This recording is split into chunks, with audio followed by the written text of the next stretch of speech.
السلام علیکم ورحمۃ اللہ وبرکاتہ۔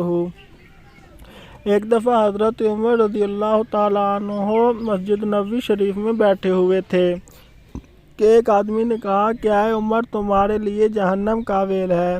امیر المومنین نے حاضرین سے فرمایا، اس آدمی کو میرے پاس لاؤ۔ جب وہ آیا تو آپ نے پوچھا، تم نے یہ بات کیوں کہی؟ وہ کہنے لگا، آپ اپنے حکام کو مقرر کرتے وقت ان سے شرائط قبول تو کرواتے ہیں مگر ان کا محاسبہ نہیں کرتے کہ انہوں نے شرائط پوری کی ہیں یا نہیں۔ امیر المومنین نے پوچھا، بات کیا ہے؟ وہ کہنے لگا، مصر میں آپ کا جو حاکم ہے اس نے آپ کی شرائط کو فراموش کر کے ان باتوں کا ارتکاب کیا ہے جن سے آپ نے منع فرمایا ہے۔ اس طرح اس نے امیر المومنین کو مصر کے حاکم کی خلاف ورزیوں کے متعلق بہت کچھ بتایا۔ یہ شکایات سننے کے بعد امیر المومنین نے قبیلہ انصار کے 2 آدمیوں کو بغیر تفتیش مصر روانہ کیا اور ان سے فرمایا، تم دونوں مصر جاؤ اور حاکم کے متعلق وہاں کے لوگوں سے استفسار کرو۔ اگر اس آدمی نے مجھے غلط رپورٹ دی ہو تو آگاہ کرنا، اور اگر اس کی رپورٹ صحیح اور حاکم واقعی اپنی ذمہ داری میں کوتاہی کرتا ہے تو وقت ضائع کیے بغیر اسے لے کر میری خدمت میں پہنچو۔ دونوں انصاری امیر المومنین کے حکم کی تعمیل میں مصر روانہ ہوئے اور وہاں پہنچ کر لوگوں سے حاکم مصر کے متعلق حقیقت جاننی چاہی۔ انہیں وہی رپورٹ ملی جیسے مذکورہ شخص نے امیر المومنین سے شکایت کی تھی۔ چنانچہ ان دونوں نے حاکم کے گھر پہنچ کر دروازے پر دستک دی اور اندر آنے کی اجازت طلب کی۔ دربان نے جواب دیا، آج حاکم سے ملنے کی اجازت نہیں۔ دونوں انصاریوں نے کہا کہ حاکم کو ہمارے سامنے ضرور نکلنا پڑے گا ورنہ ہم ابھی اس کا دروازہ پھونک دیں گے۔ اتنے میں ایک انصاری جلدی سے کہیں سے آگ کا شعلہ بھی لے کر آگے اب دربان اندر داخل ہوا اور حاکم مصر کو اس کی خبر دی۔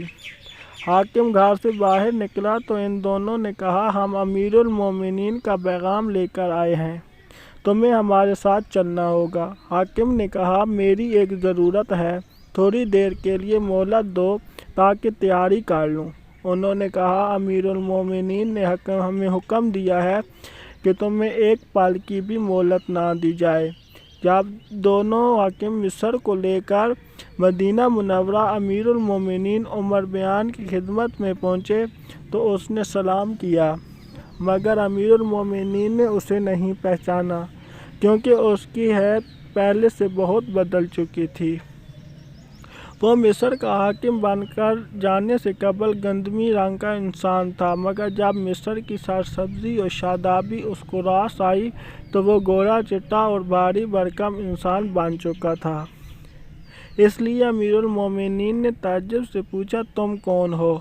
اس نے عرض کیا، میں فلاں آدمی ہوں جس کو آپ نے مصر کا حاکم مقرر کیا تھا۔ امیر المومنین نے فرمایا، تیرا ناس ہو، جس بات سے تجھے منع کیا گیا تھا اس کو تو نے گلے لگا لیا مگر جس بات کا حکم دیا گیا تھا اس کو فراموش کر بیٹھا۔ اللہ کی قسم میں تجھے ضرور عبرت ناک سزا دوں گا۔ پھر امیر المومنین نے اون کا ایک پھٹا ہوا لباس، ایک لاٹھی اور صدقے میں آئی ہوئی 300 بکریاں منگوائیں اور اس حاکم مصر سے فرمایا، یہ لباس زیب تن کرو، میں نے تمہارے باپ کو اس سے بھی ردی لباس پہنے ہوئے دیکھا۔ یہ لاٹھی اٹھاؤ جو تمہارے باپ کی لاٹھی سے کہیں بہتر ہے اور فلاں چراگاہ میں جا کر ان بکریوں کو چراؤ۔ اس وقت سخت گرمی کا زمانہ تھا۔ امیر المومنین نے مزید فرمایا، اور تم راہ گزرنے والوں کو ان بکریوں کا دودھ پینے سے مت روکو، صرف عمر کے گھرانے والوں کو روکنا، کیونکہ مجھے نہیں معلوم کہ عمر کے گھرانے والوں نے کبھی صدقے کی بکریوں کے دودھ کا گوشت میں سے کچھ استعمال کیا ہو۔ جب وہ آدمی حاکم مصر واپس ہوا تو امیر المومنین نے اسے بلایا اور پوچھا، جو کچھ میں نے کہا ہے سمجھے یا نہیں؟ وہ فوراً زمین پر گر گیا اور کہنے لگا، اے امیر المومنین، یہ کام مجھ سے نہیں ہو سکتا، چاہیے آپ میری گردن اڑا دیں۔ اگر میں نے تمہیں گزشتہ منصب پر بحال کر دیا تو پھر تم کس طرح کے آدمی ہوگے؟ وہ کہنے لگا اللہ کی قسم اب اس کے بعد آپ کو وہی رپورٹ پہنچے گی جو آپ پسند کریں گے۔ پھر امیر المومنین نے اسے اس کے سابقہ عہدے پر فیض کر دیا۔ چنانچہ اس کے بعد وہ آدمی مصر کا ایک مثالی حاکم ہو گیا اور اپنی ذمہ داریاں خوف و تقویٰ اور اخلاص کے ساتھ انجام دینے